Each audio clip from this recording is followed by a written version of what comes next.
नमिता की एक आदत थी कि वो बिना नहाए धोए कोई काम नहीं करती थी। ऐसे ही एक सुबह नमिता की सास मंजू को बहुत जोर की भूख लगती है और वो किचन में जाकर खुद अपने लिए चाय नाश्ता बनाने लगती है। जब नमिता की आंख खुलती है तो वो बहुत गुस्सा होती है और अपनी सास से बोलती है, अरे माँ जी, ये आपको पता नहीं है क्या कि जब तक मैं पूजा ना कर लूं तब तक घर में कोई कुछ नहीं खाता पीता। आपने तो अशुद्ध कर दिया घर को, अब मैं पूजा कैसे करूं? अरे तेरा दिमाग तो ठीक है ना। तेरे इस पूजा पाठ करने के चक्कर में मैं भूखी रहूंगी क्या? अगर तुझे पूजा पाठ करने का इतना ही शौक है तो सुबह 4 बजे उठाकर और घर का काम कर लिया कर और जल्दी से हम सभी के लिए नाश्ता बना दिया कर। अरे तो अभी सुबह के 7 बजे हैं। अरे भाई, सुबह के 7 बज चुके हैं। तुझे सुबह सुबह लगी है क्या? और तेरा पूजा पाठ करना जरूरी है या फिर किसी का भूखा रहना? पता नहीं कैसे बेशरम लोग हैं घर में। मेरी शादी हुई है जहाँ पूजा पाठ भगवान को इतनी ज्यादा मान्यता ही नहीं देते। कैसे लोग हैं ये? हर चीज को मजाक में लगा रखा है इन्होंने। देख, तुझे पूजा पाठ करना है और इन चीजों में विश्वास रखती है तो मुझे इससे कोई दिक्कत नहीं है और मैंने कभी तुझे पूजा पाठ करने से मना नहीं किया। लेकिन इसका मतलब ये नहीं ना कि तू हर किसी के ऊपर पाबंदी लगाए कि तुम्हें अब नहीं खाना है, तब नहीं खाना है, तुम्हें ऐसे खाना है, तुम्हें वैसे खाना है। अरे हो तो एक ही घर के सदस्य, मैं किसी बाहर वाले के साथ ऐसा कर रही हूँ क्या? अब हम घर में एक साथ रह रहे हैं तो हम सबको जो नियम कायदे हैं वो एक साथ निभाने तो पड़ेंगे ना। मैं कोई नियम कायदे नहीं निभा रही। तुझे जो करना है तू वो कर और मुझे जो ठीक लगेगा मैं तो वो करूंगी। इस तरह से दोनों सास बहू में लड़ाई हो जाती है। तभी वहाँ मंजू का बेटा आशीष आता है और कहता है, क्या हो गया? सुबह सुबह आप दोनों का रामायण शुरू हो गया क्या? तो अपनी बीबी को समझाता क्यों नहीं? अरे इस पाखंड के चक्कर में ये लोगों को भूखा रखेगी क्या? अगर इतना ही पूजा पाठ करने का शौक है तो बोल दे इसे समय से उठे। अरे नमिता, तुम्हें अगर पूजा करनी है तो कर लो, तुम्हें किसने रोका है? और अगर मैंने थोड़ा सा बिना पूजा पाठ के खा लिया तो क्या दिक्कत हो गई? तुम तो अपनी माँ का ही साइड लोगे। अरे तुम्हें तो पता है ऐसे भगवान नाराज रहते। बचपन से पूजा पाठ करते आ रही हूँ मैं और मैंने कभी भी बिना नहाए धोए बिना पूजा पाठ किए किचन में काम नहीं किया है। और माँ जी ने घर को अशुद्ध करके रख दिया है। पूरा गंगा जल से घर को शुद्ध करना पड़ेगा अब मुझे।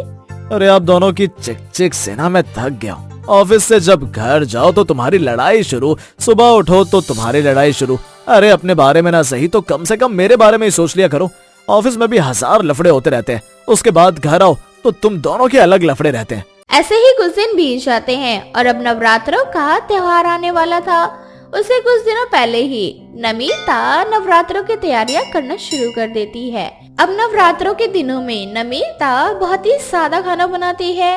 ये सब देखकर उसकी सास को गुस्सा आता है और वो कहती है, अरे ये सब क्या है? खाने में ना नमक समझ में आ रहा है, ना मिर्च का पता चल रहा है, ना कोई टेस्ट का। क्या खाना बनाया है तूने? नवरात्र के दिनों में ऐसा ही खाना मिलेगा खाने के लिए। एक बात और मैं आपको अच्छे से समझा रही हूँ, कोई भी भूल चूक मत करना इस बार। मैं नहीं चाहती कि मेरा नवरात्र खराब हो। सबसे ज्यादा मिस्टेक आप ही करते हैं।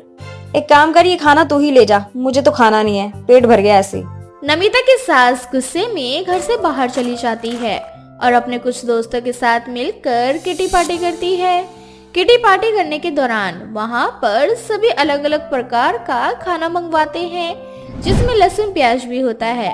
थोड़ी देर बाद नमिता की सास घर आती है। तभी नमिता अपनी सास से कहती है, हाथ में धो लो, मैं आपके लिए खाना लगा देती हूँ। अरे नहीं नहीं, मुझे खाना खाने की कोई जरूरत नहीं है। वो आज ना मैं पार्टी में गई थी अपने दोस्तों के साथ। आज हमने जमकर खाना खाया है, टेस्टी टेस्टी। किटी पार्टी थी आज हमारी। क्या कहा आपने? किटी पार्टी, वो भी नवरात्रों में? माँ जी आपको शर्म नहीं है क्या? अरे कुछ दिनों की बात है, 9 दिन के लिए आप थोड़ा सा परहेज नहीं कर सकते क्या? अच्छा, तो तू किसी के खाने पे रोक टोक लगाएगी? अरे तुझे जो ठीक लग रहा है तू वो कर। समझ आई बात?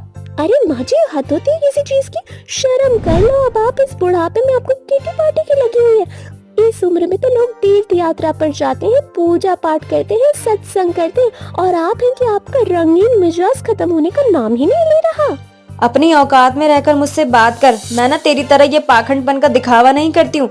अगर पूजा पाठ करना है ना तो वो चीज अपने अंदर रख और अपने तक ही रख। दूसरों के ऊपर ये टोक टाक करके ना पूजा पाठ को बढ़ावा मत दे। मैं पूजा पाठ के खिलाफ नहीं हूँ, लेकिन तेरे जैसे जो पाखंडी होते हैं ना उनके खिलाफ हूँ। आने दो आशीष को, आज ना फैसला हो ही जाएगा।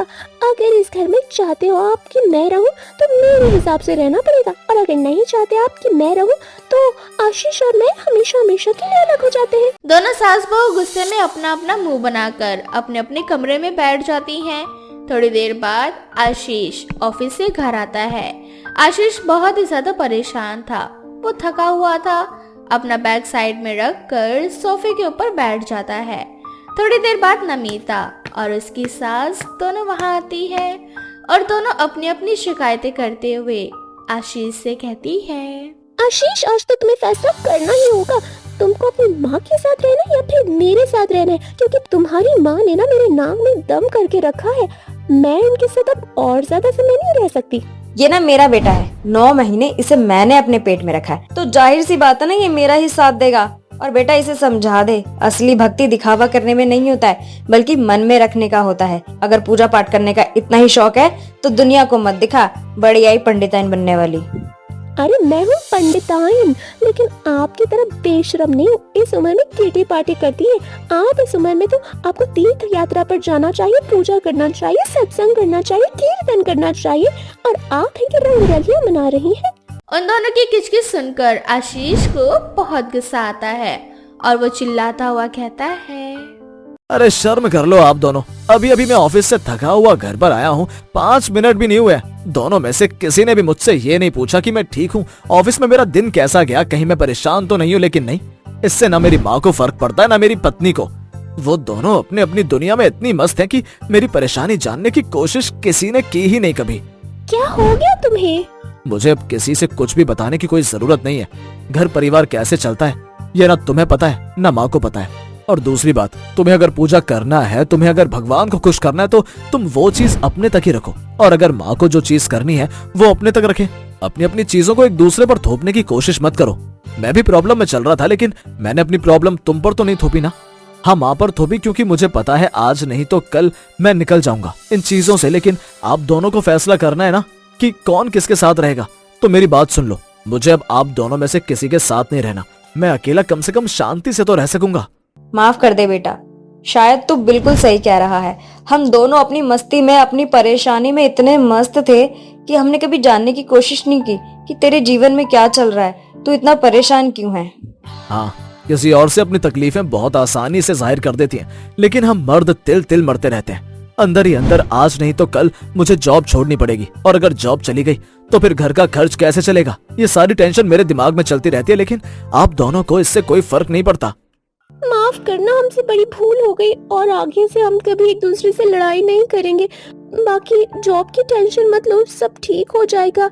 एक जॉब चली गई। इस तरह से दोनों सास बहू को अपनी गलती का एहसास होता है और वो दोनों एक दूसरे से माफी मांगते हैं।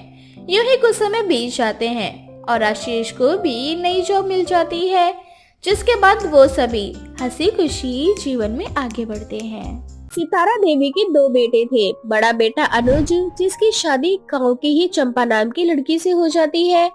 चंपा बहुत ही सीधी सादी और भोली भाली थी। घर का सारा काम चंपा अकेली ही किया करती थी। साथ ही अपने साथ सितारा की भी खूब सेवा किया करती थी। सितारा देवी का छोटा बेटा विपुल, जिसकी उम्र अब शादी की हो चुकी थी। ऐसे ही एक दिन सितारा अपनी बहू चंपा से विपुल की शादी की बातचीत करती है।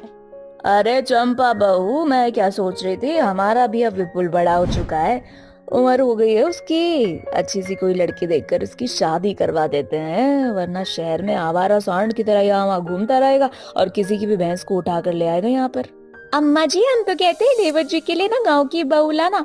अब हमको ही देख लो, हम बहुत सीधे साधे, वरना जो शहर की बहुएं होती है ना बहुत तेज होती है, अपनी सास को ना भैंसों की तरह हाँकती रहती है दिन भर। अरे रहने दे, मेरा नाम भी सितारा है। मेरा बेटा अगर शहर की भी बहू लाएगा तो भी मैं अपनी बहू को रखूंगी तो अपने पैर के नीचे। अब तू अपने आप को ही देख ले, कैसे तेरी ऐसी की तैसी करके रखती हूँ मैं।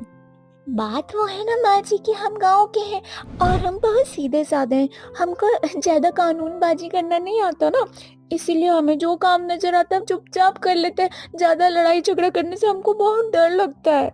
चल चल बकवास बंद कर, और कोई अच्छी सी लड़की हो तेरी नजर में तो बता, मैं अपने बेटे की शादी उसी से करवा देती हूँ। हाँ अम्मा जी, हमारी ना दूर की मौसी है, उनकी बिटिया है, लेकिन एक कमी है, वो सिर्फ ना 8वीं पास है। लेकिन अम्मा जी वो तो हमसे भी ज्यादा गाय है। आप बोलेंगी उठ तो उठ जाएगी, बैठ तो फट से बैठ जाएगी, इतनी सीधी है अम्मा जी वो। अच्छा, फिर ठीक है, बता जरा। वो क्या है ना कि मैं विपुल के लिए बिल्कुल ऐसी ही बहू लाना चाहती हूँ। इधर सितारा देवी अपने बेटे विपुल के लिए लड़की ढूंढ रही होती है, तो वही दूसरी तरफ विपुल शहर से अनामिका नाम की लड़की से शादी करके उसे अपने घर ले आता है। ये देखकर सितारा देवी का पारा तो 7वें आसमान पर चढ़ ही जाता है। वो गुस्से में विपुल को 4 बातें सुनाते हुए उससे कहती है, अरे सत्यानाश हो तेरा, सत्यानाश हो। इस शहर की लड़की को शर्म नहीं आई तुम दोनों को ऐसे काम करते हुए? अरे माँ बाप तुम जैसे बच्चों को जन्म तो दे देते हैं, लेकिन तुम बच्चे आगे जाकर ये भूल जाते हो कि तुम्हारे माँ बाप का क्या दर्जा होता है तुम्हारे जीवन में। माँ ज्यादा बकवास न करते हुए मैं सिर्फ इतना बोलना चाहता हूँ कि मैं अनामिका से प्यार करता हूँ और मैं इसे शादी करके अपने घर में ले आया। इसमें कुछ गलत नहीं किया मैंने, क्योंकि मुझे मालूम था अगर मैं यहाँ रहता और आपकी पसंद की लड़की से शादी करता तो वो मेरी चंपा भाभी की तरह ही होती, जो कि मैं बिल्कुल भी नहीं चाहता। मैं पढ़ा लिखा हूँ, इसलिए पढ़ी लिखी समझदार बहू चाहता था अपने लिए। देवर जी हम भी 8वीं पास है, आपका कहने का क्या मतलब है कि हम गंवार है, पढ़े लिखे नहीं है क्या? देखो भाभी, जो कहना था कह चुका मैं, और अनामिका अब अपने कमरे में जा रही है। इस तरह से अनामिका और विपुल दोनों अपने कमरे में चले जाते हैं। ऐसे ही अगले दिन अनामिका सुबह सुबह उठकर छत पर वर्कआउट कर रही होती है। वर्कआउट करने के समय अनामिका बहुत ही शॉर्ट कपड़े पहनी हुई होती है।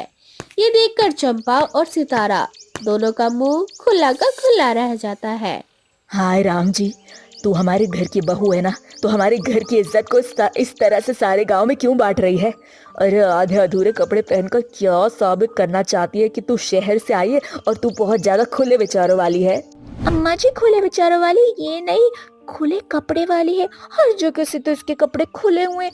हम तो पहली बार देख रहे हैं सामने ऐसी लड़कियों को, वरना हमने सिनेमा में देखा था हीरोइन को, सब ऐसे ही कपड़े पहनती हैं। अरे बकवास बंद कर तू चंपा, हर समय तुझे ये सब बकवास करनी होती है क्या? मम्मी जी, मैं आपको बताना चाहती हूँ कि वर्कआउट करने के समय ऐसे ही कपड़े पहने जाते हैं और कपड़ों में कोई बुराई नहीं होती। जिन कपड़ों में आप सबसे ज्यादा कंफर्टेबल होते हो, आपको वही कपड़े पहनने होते हैं। आज बहुत दुख हो रहा है, हमारे पूरे खानदान में किसी बहू ने ऐसे कपड़े नहीं पहने। कुछ न बोलकर सितारा और चंपा दोनों अपने कमरे में चली जाती है। थोड़ी देर बाद आसपास के लोग सितारा के घर में नई बहू आने की खबर को सुनकर नई बहू के दर्शन करने के लिए आ जाते हैं। अनामिका क्रॉप टॉप और शर्ट्स पहनकर वहां आती है। ये देखकर गांव की औरतें अनामिका का खूब मजाक बनाती है और अनामिका से कहती है, हाय राम जी, ऐसा लग रहा है जैसे किसी सिनेमा की नौटंकी यहाँ आ गई हो। कुछ भी कहो सितारा बहन, तुम्हारा बेटा तो तुम्हारी नाक कटवा कर आया है। अरे ऐसी बहू लाने से अच्छा तो तुम बाजार से किसी औरत को उठाकर अपने घर ले जाती। उस औरत के मुंह से ऐसे शब्द सुनकर सितारा को बहुत गुस्सा आता है। थोड़ी ही देर बाद चंपा भी अनामिका के शॉर्ट्स वाले कपड़े पहनकर उन सभी के सामने आती है। ये देखकर वो दोनों औरतें और ज्यादा हंसने लगती है और सितारा का मजाक बनाते हुए उसे कहती है, हाय राम जी, देखो देखो, कहते हैं खरबूजा खरबूजे को देखकर रंग बदलता है। अभी गांव की देहात भी शहर वाली बहू की तरह हो गई है। सितारा देवी की बहू है ये, अब तो रंगमंच जमाने के लिए एकदम सही लग रही है। इतना बोलकर वो दोनों औरतें वहाँ से चली जाती है। इसके बाद सितारा देवी की आंखें शर्म से नीचे हो जाती है। ये देखकर अनामिका और चंपा दोनों को बहुत बुरा लगता है और वो दोनों अपनी सास से कहती है, माँ जी मुझे ना माफ कर दीजिए। देखिए मैं शहर में रहती थी, वहाँ ऐसे ही कपड़े पहनते थे सब और मुझे भी आदत हो चुकी थी।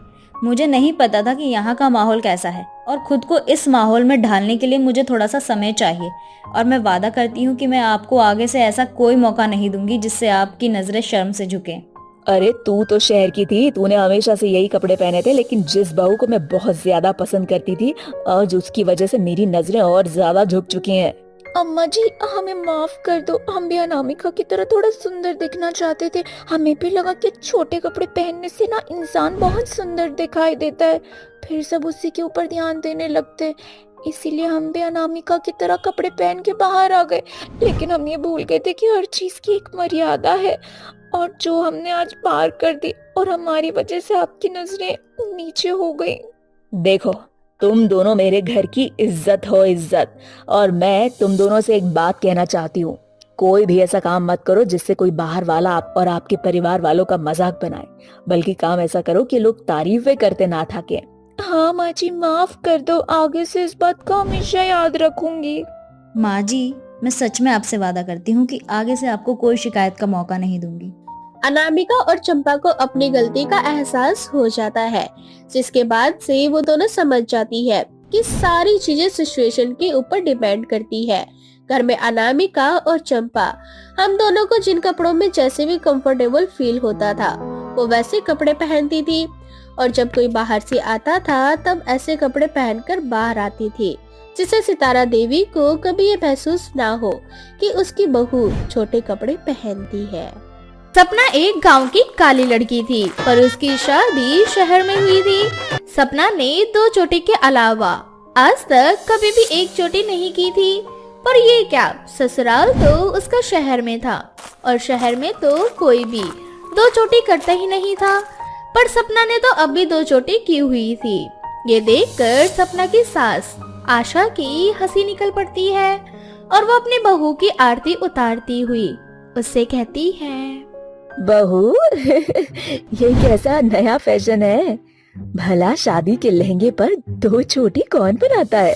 तेरी पार्लर वाली कम पढ़ी लिखी है क्या, या फिर मेकअप के नाम पर लोगों को ठग रही है? नहीं नहीं माँ जी, ये हमारे गांव का नया फैशन है। आपके शहर में इस फैशन के बारे में किसी को नहीं पता होगा। ये हमारे गांव का बिल्कुल लेटेस्ट फैशन है।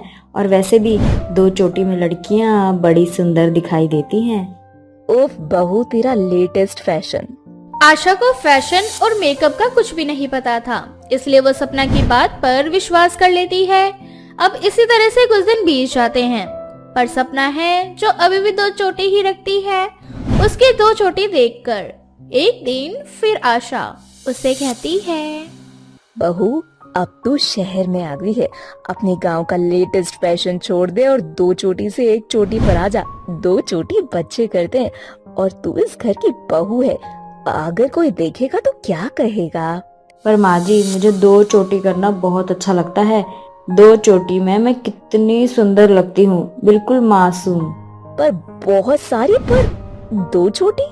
आशा सपना से बार बार 2 चोटी खोलने को कहती है, पर सपना अपनी सास की एक नहीं सुनती और मुंह टेढ़ा करके वहाँ से चली जाती है। अब आशा के पास कोई रास्ता नहीं बचा था, इसलिए वो अपनी बेटी आकांक्षा को फोन करती है। अरे बेटा, तेरी पढ़ाई कब खत्म होगी? तू कह रही थी कि भैया की शादी से पहले आ जाएगी, पर तेरी भैया की शादी को 1 महीना हो गया और अब तक तू नहीं आई। तू अपने भाई की शादी में भी नहीं आई। माँ, क्या करूँ, छुट्टी नहीं मिली, और जब छुट्टी मिली तो टिकट नहीं मिला, और अगले महीने में पक्का आ जाऊंगी। हाँ बेटा, जल्दी आ जा, अब तो तू ही अपनी भाभी का फैशन बदल सकती है। पता नहीं कौन सा गांव का फैशन चला है 2 चोटी का। वही फैशन बहू घर में आने और शहर में आने के बाद भी कर रही है। अगर किसी ने बहू को 2 चोटी में देख लिया तो सब उसका कितना मजाक बनाएंगे। माँ, तुम फिक्र मत करो, मैं घर आके भाभी का हेयर स्टाइल और उनकी 2 चोटी, इन दोनों को ही बदल दूंगी। अब आशा आकांक्षा से बात करके मार्केट चली जाती है, और कुछ देर बाद घर पर कुरियर वाला आता है और दरवाजा सपना खोलती है। अरे बेटा, घर में कोई बड़ा नहीं है क्या? जाओ जाकर मम्मी पापा को आवाज दे दो, उनका कुरियर आया है। अंकल जी, मैं दिखने में ना मासूम बच्ची की तरह हूँ, पर मैं बच्ची नहीं हूँ, इस घर की बहू हूँ, इसीलिए आप मुझे ये कुरियर दे दीजिए। किसी के मुंह से अपने लिए ये सुनकर कि वो अभी भी बच्ची लगती है, सपना को बहुत खुशी होती है। अब शाम को जब सपना का पति राकेश और उसकी सास घर आते हैं, तो वो ये बात उन दोनों को बताती है। आपको पता है, जब ये कुरियर वाला आया था ना, तो वो मुझे इस घर की बेटी समझने लगा था, और उसे लगा कि मैं कोई छोटी सी बच्ची हूँ जो कि स्कूल जाती होंगी। पर मैंने उनकी गलतफहमी दूर कर दी कि मैं कोई बच्ची नहीं हूँ, इस घर की बहू हूँ। राकेश जी, मैं अभी भी कितनी सुंदर और छोटी नजर आती हूँ ना? अब 2 चोटी बनाकर घूमेगी बच्चों की तरह? सब बच्चा ही बोलेंगे ना तुझे, और ऐसे करते हुए तो बच्ची बच्ची नहीं बल्कि बेवकूफ लगती है, बेवकूफ। शुरू से ही मैंने सोचा था कि कुछ दिन 2 चोटी करके तेरा मन थक जाएगा तो खुद ही 2 चोटी बनाना छोड़ देगी। पर तेरी शादी को तो 2 महीने होने को आ गए, तूने 2 चोटी बनाना नहीं छोड़ी। सपना, माँ बिल्कुल सही कह रही है। हर समय 2 चोटी में घूमना सही नहीं है। ऊपर से तुमने अपना रंग देखा है, तुम 2 चोटी में बिल्कुल अच्छी नहीं लगती। तुम्हारी वजह से मुझे भी एम्बेरस फील करना पड़ता है। बस यही वजह है कि मैं तुम्हें अपने साथ कहीं बाहर नहीं ले जाता, क्योंकि तुम बाहर भी 2 चोटी बनाकर जाती हो। राकेश और आशा सपना को समझाने की कोशिश करते हैं, पर सपना समझने के बदले अपने पति और सास से ही नाराज होकर वहाँ से चली जाती है। अब इसी तरह से कुछ दिन बीत जाते हैं और बहुत जल्द आकांक्षा भी घर आ जाती है। और घर आकर जब वो अपनी भाभी की 2 चोटियां देखती है तो अपनी भाभी से कहती है, भाभी जी, आपके गांव में ये कैसा नया फैशन निकला है? सूट हो या साड़ी हो या लहंगा हो या धोती, हर किसी पर 2 चोटी अच्छी नहीं लगती। भाभी, आप ना मेरे साथ पार्लर चलो, मैं आपका हेयर स्टाइल और 2 चोटी का फैशन दोनों ही बदल दूंगी। वैसे भी आपका रंग थोड़ा काला है और 2 चोटी ना आप पर अच्छी नहीं लगती। मुझे कोई जरूरत नहीं है अपना फैशन बदलने की। अगर फैशन बदलने का इतना ही शौक है ना तो अपना बदलिए। इतना बोलकर सपना वहाँ से चली जाती है। अपनी भाभी का ये रवैया देखकर आकांक्षा समझ जाती है कि उसकी भाभी तब तक 2 चोटी करनी नहीं छोड़ेगी जब तक उसकी इंसल्ट ना हो, और इसलिए जानबूझकर आकांक्षा अपने घर पर कुछ औरतों को और अपने दोस्तों को बुलाती है। और जब सपना सभी के सामने 2 चोटी में आती है तो घर में अरे आकांक्षा यार, तेरी भाभी कितनी कालू और फनी है। तेरी भाभी से अच्छे और मॉडल आजकल के बच्चे होते हैं, वो भी 2 चोटी करना पसंद नहीं करते, और तेरी भाभी इस उम्र में भी 2 चोटी कर रही है। अरे आशा बहन, आखिर कहाँ से लाई हो? माना कि इंसान का रंग रूप नहीं देखना चाहिए, पर ऐसी 2 चोटी वाली काली गवार बहू गांव में इतनी गवार लड़कियां तो नहीं होती जितनी तुम उठा ले आई हो। आप ऐसे कैसे हमारी 2 चोटी और हमारे रंग का मजाक बना सकती हैं? जैसे आपको 1 चोटी पसंद है वैसे ही हमें 2 चोटी पसंद है। और माँ जी, आप कुछ बोलती क्यों नहीं? ये सब यहाँ बैठकर मेरा मजाक बना रहे हैं और आप चुपचाप सुन रही हैं। अरे तुम सब कैसी औरतें हो? मेरे घर आकर मेरी बहू को 2 चोटी और उसके रंग का मजाक बना रही हो? अरे क्या हुआ अगर मेरी बहू 2 चोटी करती है तो? आखिर बाल बांध कर तो रखती है ना। और वैसे भी मेरी बहू ये सब इसीलिए करती है ताकि वो बच्ची दिख सके और सब उसे छोटी बच्ची बोल सके। अब घर आए सभी मेहमान सपना का मजाक उड़ाने लगते हैं, जिसके बाद सपना को रियलाइज होता है कि अब उसे 2 चोटी करनी छोड़ देनी चाहिए।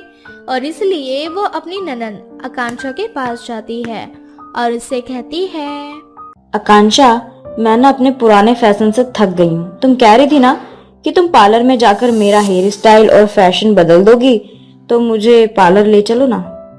माँ, सुना तुमने? भाभी को पार्लर जाना है, अपना फैशन और हुलिया ठीक करना है। क्यों भाभी, भर गया ना मन 2 चोटी से? हम आपको यही कितने दिन से समझा रहे थे, पर आप है कि हमारी बात सुन नहीं रही थी। जब बेइज्जती हुई तो 2 चोटी का भूत उतर गया ना सर से। अरे कल मोही, अब तो अपनी भाभी को उसकी 2 चोटी के लिए ताने ही देती रहेगी या पार्लर भी लेकर जाएगी। आखिर मेरी बहू पहली बार पार्लर जाना चाहती है। जा जा जल्दी ले जा इसे। अब आकांक्षा अपनी भाभी को अपने साथ पार्लर ले जाती है, जहां वो अपनी भाभी का मेकओवर कराती है। जिसके बाद फिर कभी सपना 2 चोटी नहीं करती और अपने इस नए हेयर स्टाइल के साथ घर में घूमती है और अपनी 2 चोटी को हमेशा के लिए टाटा बाय बाय कर देती है।